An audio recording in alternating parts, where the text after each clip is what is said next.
नमस्कार, मैं हूं आपके साथ अली मतर। आप देख रहे हैं अपना बिहार। शुरुआत झारखंड से आ रही बड़ी खबर से करते हैं। सीएम हेमंत सोरेन ने ईडी से वक्त मांगा है। हेमंत ने 3 सप्ताह का वक्त मांगा है। तय कार्यक्रम की वजह से सीएम ने ईडी से वक्त मांगा है।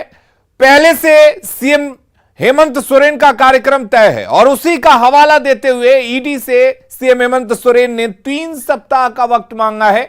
दरअसल आज ईडी के सामने पेश होना था हेमंत सोरेन को और हेमंत सोरेन की ओर से पत्र लिखकर वक्त मांगा गया है। खनन मामले में ईडी ने समन जारी किया था और उसको लेकर आज सीएम हेमंत सोरेन को ईडी के सामने पेश होना था, लेकिन 3 सप्ताह का वक्त सीएम हेमंत सोरेन से मांगा गया है और तर्क यह दिया गया है कि चूंकि सीएम के नाते उनका कार्यक्रम पहले से तय है, आज सीएम हेमंत सोरेन छत्तीसगढ़ भी जाने वाले हैं, तो उन्हीं तमाम चीजों का हवाला देते हुए सीएम ने ईडी से वक्त मांगा है पेशी के लिए। और शंकर आनंद हमारे साथ जुड़े हुए हैं। शंकर, लगातार इस पर नजर बनी हुई थी कि क्या हेमंत सोरेन ईडी के सामने पेश होंगे, लेकिन हेमंत सोरेन ने वक्त मांगा है। क्या कुछ जानकारी है, क्या कुछ कहा गया है हेमंत सोरेन की तरफ से? देखिए, इस वक्त की बड़ी खबर कही जा सकती है। जिस तरह से मुख्यमंत्री हेमंत सोरेन को आज केंद्रीय जांच एजेंसी ईडी के द्वारा आज पूछताछ के लिए बुलाया गया था, लेकिन दिन भर आज इंतजार करने के बाद आज मुख्यमंत्री जब नहीं पहुंचे और इस मामले में ठीक अभी से 15 मिनट पहले मुख्यमंत्री हेमंत सोरेन के द्वारा एक खत भेजा गया है ईडी को, और ईडी को भेज करके इस मामले में एक रिक्वेस्ट किया गया है कि उन्हें पूछताछ में की प्रक्रिया में हिस्सा लेने के लिए कम से कम 3 सप्ताह का वक्त दिया जाए, क्योंकि उनका जो एक मुख्यमंत्री होने के नाते कई ऐसे कार्यक्रम जो पहले से पूर्व नियोजित थे, पहले से वो तय थे, और लिहाजा ये तमाम जो पब्लिक इंटरेस्ट को देखते हुए और तमाम लोगों से मिलना और उसके बाद और भी अन्य जन कल्याण से जुड़े मसले भी जुड़े हुए हैं, लिहाजा इन तमाम मामलों की गंभीरता को देखते हुए कम से कम 3 सप्ताह का उन्हें वक्त दिया जाए और बकायदा 3 सप्ताह के बाद फिर वो जो अगली तारीख जो दी जाएगी उसके बाद पूछताछ की प्रक्रिया में वो हिस्सा लेंगे। लेकिन अब देखना लाजमी है क्या ईडी के द्वारा वो 3 सप्ताह का वक्त दिया जाएगा या कोई नई तारीख दी जाएगी और उस तारीख पर फिर मुख्यमंत्री हेमंत सोरेन को पूछताछ के लिए बुलाया जाएगा। ये सबसे बड़ा एक सवाल है। और देखा जाए जिस तरह से इलीगल माइनिंग से जुड़ा जो मामला है, अवैध खनन से जुड़ा जो मामला है, इस मामले में जब पंकज मिश्रा की गिरफ्तारी हुई थी और गिरफ्तारी के दौरान उसके घर पे जब सर्च ऑपरेशन को अंजाम दिया गया था, तो उसी दौरान वहां से जो बैंकिंग ट्रांजेक्शन के जो दस्तावेज, शंकर, क्या लगता है मामले की गंभीरता को देखते हुए, क्या लगता है क्या हेमंत सोरेन को 3 सप्ताह बाद की तारीख दी जा सकती है या फिर दूसरी तारीख इसी दरमियान दी जा सकती है? देखिए, 3 सप्ताह का वक्त जरूर मांगा गया है। इतना वक्त तो नहीं दिया जा सकता है जैसा कि हमारे सूत्र बताते हैं, लेकिन हाँ, जरूर कुछ समय का वक्त जरूर दिया जा सकता है, क्योंकि मुख्यमंत्री का जो काम होता है वो आम लोगों से जुड़ा हुआ होता है और इसके साथ साथ राज्य के विकास कार्यों से जुड़ा हुआ होता है। तो हो सकता है कि इस मामले पर थोड़ा सा वक्त उन्हें दिया जाए, लेकिन जो 3 सप्ताह का वक्त है वो ऐसा नहीं है कि जो तारीख मांगा जाता है वो उतना वक्त दिया जाता है। लेकिन जरूर इतना बात तय है कि मुख्यमंत्री होने के नाते उन तमाम मसलों को जांच एजेंसी भी ध्यान में रखती है और जो एक वक्त जो है जरूर दिया जाता है। और कहा जा सकता है कि आज देर शाम तक इस मामले पर अगली तारीख भी तय कर दी जाएगी और तय तारीख करने के बाद उस मामले की जानकारी औपचारिक तौर पर मुख्यमंत्री हेमंत सोरेन को भी जानकारी दे दिया जाएगा कि अगली तारीख क्या है, और देखना लाजमी होगा कि वो तारीख क्या होती है। क्या 3 सप्ताह के अंदर ही बुलाया जाएगा? शंकर, ये तो तय है कि आज सीएम हेमंत सोरेन ईडी के सामने पेश नहीं हो रहे। इस तरह के मामलों में कितनी बार समन भेजा जाता है आमतौर पर? इतना तो वाकई में आपने सही कहा कि आज इतना तय है कि आज पूछताछ की प्रक्रिया में शामिल नहीं होंगे और ये इतना स्पष्ट हो चुका है। और दूसरी तरीके अगर देखा जाए तो सम्मन का कोई ऐसा फिक्स वक्त मुकर्रर नहीं होता है। वो सम्मन, एक सम्मन या 2 सम्मन के बाद ही सारी चीजें तय होती है। कई बार ऐसा देखने को भी मिला है। अगर मुख्यमंत्री, तत्कालीन मुख्यमंत्री की अगर बात करें जो बिहार की रही है राबड़ी देवी, उनको 6 बार सम्मन भेजा गया था और 7वें सम्मन में फिर वो पूछताछ की प्रक्रिया हुई थी। तो ऐसा भी देखने को मिला था, लेकिन उनका केस थोड़ा सा अलग था क्योंकि वो सीनियर सिटीजन रही थी और वो आने में विवश थी और उनकी तबीयत बहुत ज्यादा अच्छी नहीं थी। तो उसके बाद एक वो मसला देखने को मिला था। तो यहाँ पर कई बार ऐसे भी देखने को मिलता है कि 2 से तीसरा सम्मन नहीं मिलने पर गिरफ्तारी की भी संभावनाएं बढ़ जाती हैं। और सामान्य तौर पर देखा जाता है कि 2 सम्मन के बाद अगर आप नहीं आते हैं, पूछताछ की प्रक्रिया में हिस्सा नहीं लेते हैं, तो तीसरे सम्मन को भेजने के बाद ही कई आरोपियों को अब तक गिरफ्तार किया जा चुका है। जो ईडी का एक ट्रैक रिकॉर्ड, जो एक इतिहास की अगर बात करें तो कई बार ऐसा देखने को मिलता है। तो यहाँ पर निश्चित तौर पे कहा जा सकता है कि जिस तरह का यह मामला है, जिस तरह के इस मामले की गंभीरता को देखा जाए, तो निश्चित तौर पे इस मामले पर कहा जा सकता है कि जिस मुख्यमंत्री के द्वारा जिस तरह से एक लेटर भेजा गया है और अगली तारीख की तय मांगी गई है, तो अगली तारीख में वो निश्चित तौर पे वो जाएंगे और जो सवाल जवाब की प्रक्रिया हो है उसमें चलिए शुक्रिया, बहुत शुक्रिया। इंतजार करते हैं कि क्या जो पत्र हेमंत सोरेन की तरफ से लिखा गया है ईडी को, उस पर विचार करती है ईडी, या फिर ईडी अपने हिसाब से हेमंत सोरेन को दूसरी तारीख देती है, दूसरा समन भेजती है पेशी के लिए। बहुत शुक्रिया आपका।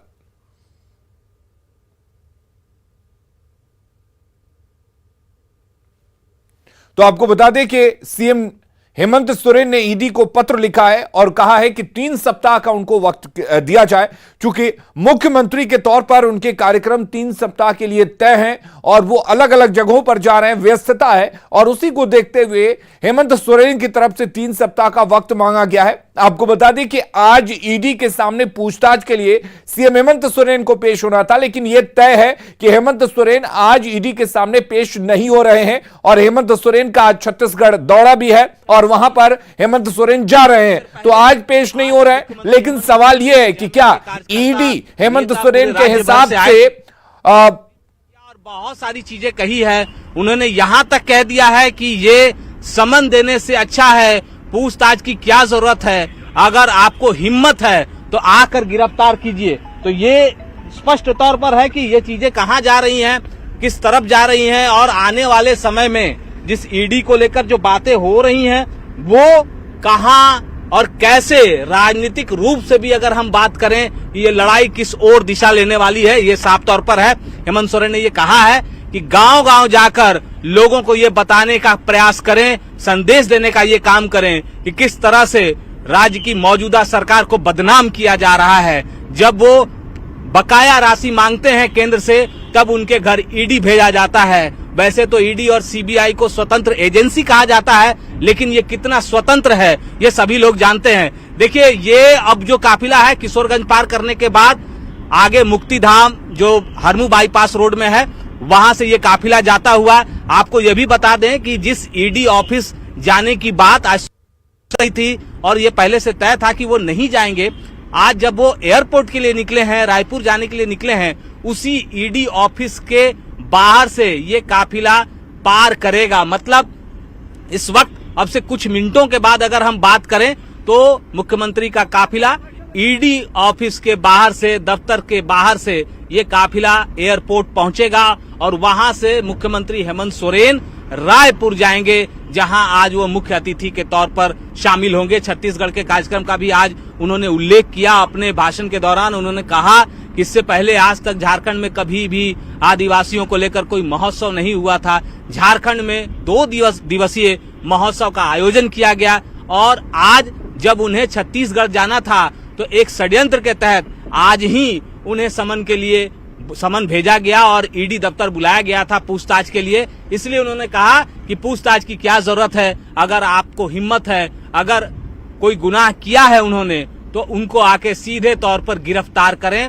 ये देश के एकमात्र ऐसे मुख्यमंत्री हैं, उन्होंने कहा है कि वो पहले ऐसे मुख्यमंत्री हैं जिन्होंने खुद सामने आकर कहा कि अगर कोई गलती हुई है तो उनके खिलाफ तुरंत कार्रवाई की जाए। लेकिन जो राज्यपाल का लिफाफा है वो खुलने का नाम नहीं ले रहा है, उस लिफाफे के नाम पर ही राजनीति हो रही है। अब ये जो काफिला है अगले 5 से 10 सेकंड के अंदर बीजेपी जो प्रदेश कार्यालय है वहां से ठीक सामने से गुजरेगा। अभी इस वक्त ये काफिला हरमू चौक के पास है। धीरे धीरे ये काफिला आगे बढ़ता हुआ आप इस वक्त देख सकते हैं कि मुख्यमंत्री काफिले में जो कारकेट जो गाड़ियां शामिल हैं, दूसरी जो गाड़ियां हैं जिस चौक से भी होकर गुजर रही हैं उन्हें रोका गया है। अब से कुछ देर पहले तक अगर पूरे रांची के उस इलाके की बात करें, मुख्यमंत्री आवास वाले इलाके की, तो एक जाम वाली स्थिति थी, क्योंकि काफी देर तक वहां जो सड़क पर जेएमएम कार्यकर्ताओं की जो भीड़ रही और जो मुख्यमंत्री का संबोधन था उससे कहीं ना कहीं आवागमन बाधित हुआ था। इस वक्त देखिए बीजेपी जो कार्यालय है, बीजेपी कार्यालय के ठीक सामने से मुख्यमंत्री का ये काफिला जा रहा है और आपको पता है कि बीजेपी कार्यालय और ईडी दफ्तर में सुरक्षा बढ़ा दी गई है। ये बीजेपी कार्यालय आप देख सकते हैं कि किस तरह से बीजेपी कार्यालय के बाहर पुलिस के जवान मौजूद, और इसको लेकर भी मुख्यमंत्री हेमंत सोरेन ने आज टिप्पणी की कि अभी तो कुछ किया भी नहीं है और अभी से दफ्तर और बीजेपी ऑफिस। और अब बात उपचुनाव की।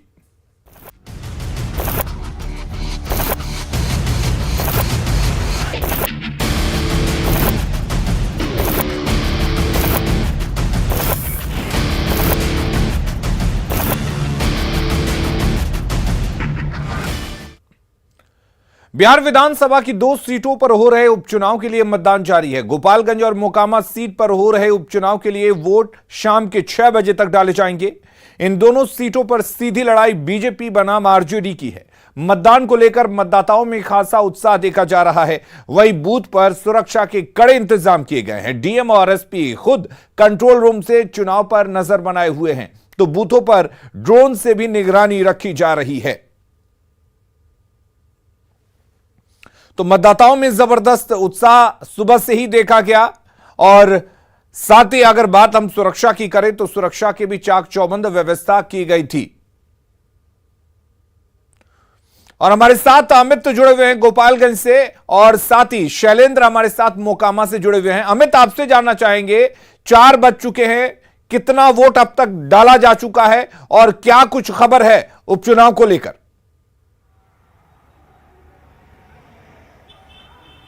देखिए अलीम, सबसे बड़ी बात है कि वोट का जो रेशियो रहा है वो गोपालगंज में बहुत ही संतोषजनक नहीं कहा जाएगा।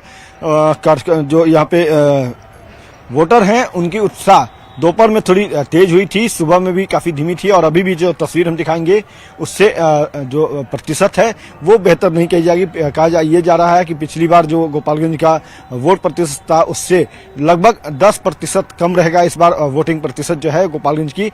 और अभी तस्वीर देख सकते हैं कि तकरीबन 1 घंटे 50 मिनट का वक्त अभी बाकी रह गया है। और ऐसे में अमूमन देखा गया है कि जब भी चुनाव होते हैं, कई दफा हम गोपालगंज विधानसभा क्षेत्र जो है यहाँ पे 6 विधानसभा है और उन सभी विधानसभा को मैंने कवर किया है, तो अमूमन देखा जाता था कि सुबह के वक्त में सबसे अधिक वोटर आते थे, दोपहर में थोड़ी संख्या उनकी धीमी होती थी और शाम में फिर से एक बार कतार देखने को मिलती थी। लेकिन अभी 1 घंटे 50 मिनट का वक्त बचा है और इसके बावजूद वोटर जो है उनमें बहुत ज्यादा यहाँ पे भीड़ भाड़ नजर नहीं आ रही है। मॉडल बूथ है, जो वोटर्स हैं उनमें उत्साह के लिए ये मॉडल बूथ बनाए गए थे। कालीन बिछाने से लेकर के टेंट लगाने और गुब्बारे लगाने से लेकर के शुद्ध पेयजल, सेल्फी पॉइंट, तमाम व्यवस्था किया गया था। निर्वाचन आयोग के निर्देश पे जिलाधिकारी ने यह किया और बावजूद इसके वोटरों में जो उत्साह, जो लगन होनी चाहिए थी वो यहाँ पे उतनी बेहतर नहीं की जाएगी। लेकिन हाँ, अगर दूसरे बूथों की बात करें तो वहां पे जरूर रौनक देखने को मिली। जो उत्साह था देखने को दोपहर में, जब बूथ संख्या 101 पे हम गए थे तो वहां पे अच्छी खासी भीड़ जो है वो महिला और पुरुष वोटरों की देखने को मिली। जो महिला वोटर हैं वो भी लगातार उनकी संख्या बढ़ती रही, कतार लंबी होती रही। पुरुष वोटर भी जो है वो लगातार महिला वोटर को पछाड़ने के जद्दोजहद में लगे रहे। और अब चूंकि 1 घंटे 50 मिनट जैसा हम कर रहे हैं, समय धीरे धीरे कमता जा रहा है, अब 49 मिनट बचे हैं, तो ऐसे में जो वोटर हैं वो एक एक करके आ रहे हैं। जो बचे हुए वोटर हैं या फिर यूं कहें जो न्यूज 18 का अपील लगातार दर्शकों के ऊपर किया जा रहा है, गोपालगंज के जो वोटर है विधानसभा क्षेत्र के, इनसे अनुरोध लगातार न्यूज 18 कर रहा है कि आप अपना काम अगर कर लिए हैं तो आप आ जाइए, वोट आकर के कास्ट कर लीजिए। तो अब जो है यहाँ पे वोटर आने कुछ जो बचे हुए हैं वो शुरू हुए हैं। तो एक महिला वोटर हैं, इनसे भी हम बात करने की कोशिश करेंगे। मैडम 1 मिनट, आप विलंब से आई क्यों? मेरे घर पूजा था। पूजा था जी। बिल्कुल। देखिए ये संस्कार है कि ये किस चीज की पूजा थी? अष्टजाम था। अष्टजाम की पूजा थी। तो आपने पूजा कर लिया, भगवान की पूजा अर्चना कर ली, उसके बाद लोकतंत्र का महापर्व में आना आप मुनासिब समझी।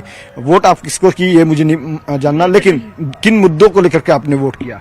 मेरा अधिकार है। हाँ। नहीं, मुद्दे क्या रखे हैं? जैसे विकास है, क्या कौन कौन सी चीजें जो है जो नहीं हुई है? तो चाहिए कि विकास हो, गोपालगंज की विकास हो। बहुत कमी है यहाँ की, हर चीज में कमी है। साफ सफाई को लेके तो और है। तो ऐसा जनप्रतिनिधि चाहिए जो आपकी जो उम्मीद है उसको पूरा करे आगे से। जी जी। लेकिन अभी भी जो वोटर घर से नहीं आ पाए हैं, आपके जैसे पूजा पाठ या दूसरे काम में लगे हुए हैं, तो उनसे अनुरोध करेंगे न्यूज 18 के माध्यम जी से। जाके बोलूंगी मैं कि आप लोग भी चाहिए, अपना अधिकार है जो। एक बार थोड़ा इंक दिखा दीजिए, जो लोकतंत्र का इंक है, खूबसूरत तस्वीर है, देखिए ऐसे करके, ये देखिए अलीम, ये खूबसूरत तस्वीर जो है वो इनके फिंगर पे भी लगी है।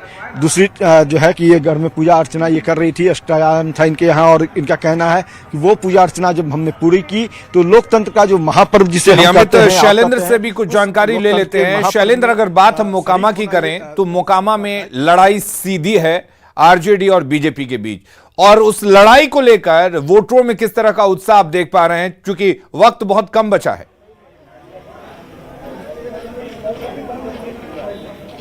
बिल्कुल, देखिए अब मुश्किल से 2 घंटे का वक्त बचा है और ये हम तस्वीर दिखा रहे हैं पोलिंग बूथ की। और इस वक्त भी जो लोग हैं वो यहाँ पर पहुँच रहे हैं। हालांकि सुबह से ही तमाम जो पोलिंग बूथ हैं वहाँ पर लोग पहुँच रहे थे, और इस वक्त भी जब शाम के 4 बजे हैं, 6 बजे तक वोटिंग होनी है, और उसके पहले की हम तस्वीर दिखा रहे हैं कि किस तरीके से यहाँ पर लोग आ रहे हैं, वोट कर रहे हैं। बात यह साफ है कि यहाँ जो लड़ाई है बीजेपी और आरजेडी के उम्मीदवार के बीच है, और कांटे की टक्कर है। जहाँ भी हम देख रहे हैं, लोगों से बातचीत कर रहे हैं, जो वोटरों का रुझान है वो साफ तौर पर दिखाई दे रहा है कि दोनों उम्मीदवारों के बीच में कांटे की टक्कर है, और बड़ी संख्या में जो वोटर हैं वो वोट यहाँ पर कर रहे हैं। हमारे साथ कुछ स्थानीय लोग भी हैं जो यहाँ पर वोटर यहाँ पर पहुँचे हुए हैं। इन लोगों से हम बात करते हैं। यहाँ की क्या स्थिति है? बहुत राजनीति हुई, आप लोगों ने वोट भी किया, लगता है कि इस बार वोट के बाद स्थिति बदलेगी या फिर जाति के आधारित यहाँ वोट कास्ट किया? नहीं, यहाँ हम लोग विकास के नाम पर वोट कर रहे हैं।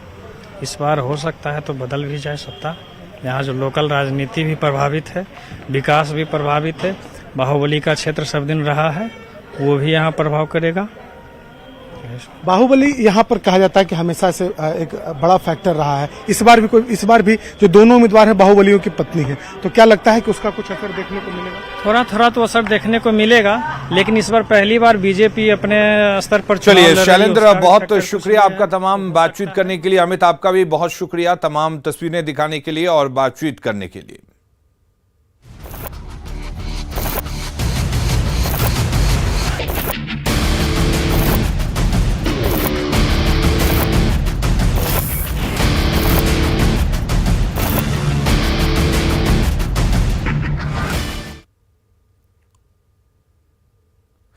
अगली खबर का रुख करते हैं। नीतीश कुमार ने एक बार फिर विशेष राज्य के दर्जे की मांग रखी। सीएम ने कहा कि विशेष राज्य का दर्जा मिलता तो ज्यादा विकास होता। हम लोगों को जो मदद मिलनी चाहिए थी वो तो मिला नहीं। हम लोगों ने तो कह दिया विशेष राज्य का दर्जा मिलना चाहिए, तो नहीं हुआ।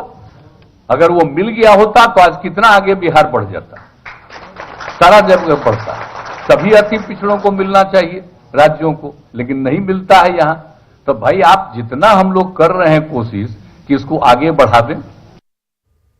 और रुक करेंगे इस वक्त एक बड़ी खबर की। गया से बड़ी खबर आ रही है, जहां पर हथियार साफ करने के दौरान मिसफायर हुआ है, और मिसफायर में सीआरपीएफ 159 बटालियन के जवान को गोली लगी है। गंभीर हालत में पटना जवान को रेफर किया गया है। छोटू जाट के रूप में इस जवान की पहचान हुई है। इमामगंज सीआरपीएफ कैंप की यह घटना है, जहां पर राइफल को साफ किया जा रहा था और उसी दौरान मिसफायर हुआ और एक जवान को गोली लगी, जिसे गंभीर हालत में पटना रेफर किया गया है। और वैशाली से भी एक बड़ी खबर है, जहां पर गोली मारकर एक व्यक्ति की हत्या कर दी गई है। हाई स्कूल के बरामदे में उस व्यक्ति का शव मिला है। सोनपुर का रहने वाला बताया जा रहा है मृतक। घटनास्थल पर भारी भीड़ जुट गई है। मौके पर भगवानपुर पुलिस भी पहुंची है। भगवानपुर रत्ती हाई स्कूल की घटना बताई जा रही है। तो वैशाली से बड़ी खबर, जहां पर एक व्यक्ति की गोली मारकर हत्या कर दी गई, और आपको बता दें एक हाई स्कूल से इस व्यक्ति का शव मिला है। घटनास्थल पर भारी भीड़ जमा है, वहीं मौके पर पुलिस भी पहुंची हुई है। मुजफ्फरपुर में झाड़ फूंक से इलाज को लेकर ओझा को चाकू मारने की घटना सामने आई है। घटना सिरसिया गांव की है, जहां गांव के एक ओझा सुंदर मलिक को एक बीमार बच्चे की झाड़ फूंक के लिए बुलाया गया था, लेकिन झाड़ फूंक से बच्चा ठीक तो नहीं हुआ। परिजन नाराज हो गए। ओझा के साथ पहले तो जमकर बहस हुई, इसके बाद डोडई मलिक नाम के एक व्यक्ति ने ओझा को पेट में चाकू मार दिया, जिसमें वो गंभीर रूप से घायल हो गया। आनन फानन में उसे निजी अस्पताल में भर्ती कराया गया, जहां उसकी हालत खतरे से बाहर बताई जा रही है। वहीं पुलिस ने इस मामले में कार्रवाई करते हुए 7 लोगों को गिरफ्तार किया है। घटना के पीछे दोनों पक्षों के बीच पुराना विवाद बताया जा रहा है। मेरे पापा करते थे, वो करते थे, झाड़ते फूकते थे। वह लोग आया धमकी और दिया और वो बोलचारी करवा कर वो सब पिया हुआ था। अब मेरे पापा और भैया थे घर पर, वही मारपीट करने लगा और करते एक समय में भैया के मेरे छुरा मार दिए। उन्होंने 10 बजे सफलतापूर्वक ऑपरेशन किए। अभी पेशेंट जो है आईसीयू में भर्ती है, क्रिटिकल से अभी बाहर है। अभी स्थिति कैसी है? सामान्य है अभी स्थिति। और ये आपसी कुछ उनका मामला है जिसके ऊपर ये विवाद हुआ। उस युवक को जैसे ही पुलिस को इन्फॉर्मेशन मिला, त्वरित कार्रवाई करते हुए उस युवक को भी इलाज के लिए भेजा गया और इस मामले में 7 लोगों की ऑलरेडी गिरफ्तारी कर ली गई है और बाकी हर बिंदु पे अभी हम लोग जांच कर रहे हैं और इसमें और लोग जो भी संलिप्त हैं उनको हम लोग गिरफ्तार करेंगे। और रुक करेंगे इस वक्त एक और बड़ी खबर की। मोकामा से बड़ी खबर आ रही है, जहां पर चुनाव के दौरान 2 गुटों में झड़प की खबर है। बूथ नंबर 282 के पास झड़प हुई है। बोगस वोटिंग को लेकर हंगामा हुआ है। सुरक्षा बलों ने हालांकि मामले को शांत करा दिया है, लेकिन चुनाव के दौरान मोकामा से यह बड़ी खबर आ रही है, जहां पर बूथ नंबर 282 के पास 2 गुटों में झड़प हुई है। बोगस वोटिंग को लेकर हंगामा हुआ है और 2 गुट बोगस वोटिंग को लेकर आपस में भिड़ गए। हालांकि सुरक्षा बल जो वहां पर तैनात थे, उन्होंने मामले को शांत करा दिया है। और अगली खबर दानापुर से है, जहां रनिया तालाब के कोयरी बीघा कनपा गांव में आयोजित डांस कार्यक्रम में हथियार लहराने और फायरिंग करने का वीडियो सोशल मीडिया पर वायरल हो रहा है। हालांकि न्यूज 18 इस वायरल वीडियो की पुष्टि नहीं करता। जानकारी के मुताबिक यह वीडियो कोयरी बीघा गांव का बताया जा रहा है। हालांकि इस मामले को लेकर एएसपी ने जांच के बाद कार्रवाई की बात कही है।